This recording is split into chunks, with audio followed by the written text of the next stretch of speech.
Le jeu d'échecs est l'un des plus anciens jeux de stratégie au monde. Il est apparu en Inde au VIe siècle sous le nom de Chaturanga, qui signifie « l'armée en 4 sections », en référence à la division de l'armée de l'époque en 4 sections: les éléphants, les chars, les chevaux et les soldats. Le jeu s'est ensuite propagé dans l'Empire perse, où il a été nommé Shatranj. Avec la conquête islamique, le jeu est entré dans le monde musulman, puis a atteint le sud de l'Espagne avant de se diffuser en Europe. Chaque civilisation a interprété et représenté les pièces du jeu différemment. Cette pièce, par exemple, est appelée l'éléphant dans les cultures orientales, tandis qu'en Europe, elle a été considérée comme le fou ou l'évêque, bishop en anglais. Cette autre pièce était connue dans le monde islamique comme le ministre, alors qu'en Europe, elle est devenue la reine. Au début, c'était une pièce faible jusqu'à ce qu'elle devienne, au XVe siècle, la pièce la plus puissante du jeu.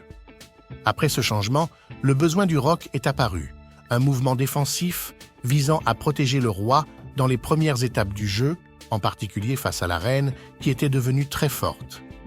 Au XIXe siècle, les championnats d'échecs ont vu le jour et le jeu est devenu un sport intellectuel.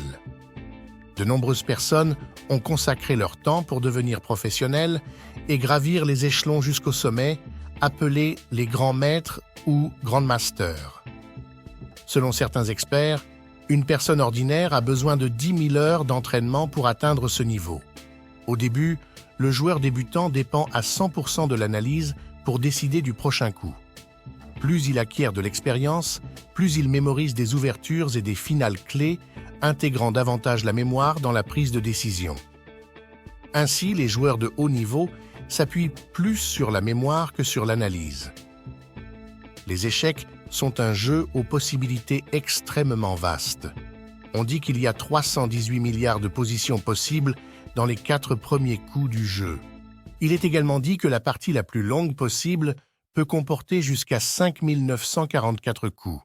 C'est pourquoi une règle stipule qu'après 50 coups sans prise ni déplacement de pion, la partie est déclarée nulle. En 1997, un ordinateur nommé Deep Blue, développé par l'entreprise IBM, a vaincu le champion du monde de l'époque, Garry Kasparov. C'est alors que l'humanité a pris conscience de la puissance et des dangers de l'intelligence artificielle. Finalement, si vous avez aimé cette vidéo, laissez-nous un like et allez regarder l'une des 2 vidéos qui s'affichent à l'écran.